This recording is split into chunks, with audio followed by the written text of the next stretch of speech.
నిన్న సాయంత్రము తనిఖీలు జరుగుతున్నాయని ఒక వీడియో పెట్టి దీనిలో టిక్టాక్లో తర్వాత వాట్సాప్ గ్రూప్లో పెట్టాను. మన వాళ్ళు ఎవరైనా తెలుగు వాళ్ళు ఉంటే కొద్దిగా వింటారని ఆ గ్రూప్లో ఆ మెసేజ్ తీసేయడం జరిగింది. తీసేసి ఇంత పొడుగు ఏమంటారు ఉపన్యాసం ఇవ్వడం జరిగింది. కేవలం పనుల కోసం మాత్రమే ఇక్కడ జీవితాలే పోతున్నాయి. అకామ లేదని కాదు, అకామ ఉన్నా కూడా పట్టుకుంటున్నారు, సూన్ వాళ్ళని కూడా పట్టుకుంటున్నారు. ఏ బేసిస్ మీద తెలుసా? నువ్వు ఇప్పుడు ఇక్కడ ఏమి చేస్తున్నావు, నువ్వు పార్ట్ టైం చేస్తున్నావు అనేసి లాక్కుని పోయినారు. నాకు తెలిసిన ఒక అతన్ని పట్టుకున్నారు, సూన్ అకామనే ఇడిచిపెట్ల.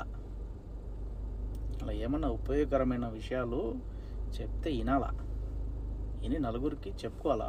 ఎందుకంటే మనం తెలుగు వాళ్ళం కదా, పరస్పరం సహాయం చేసుకోవాలా. దాని ఉద్దేశం అది, అంతే.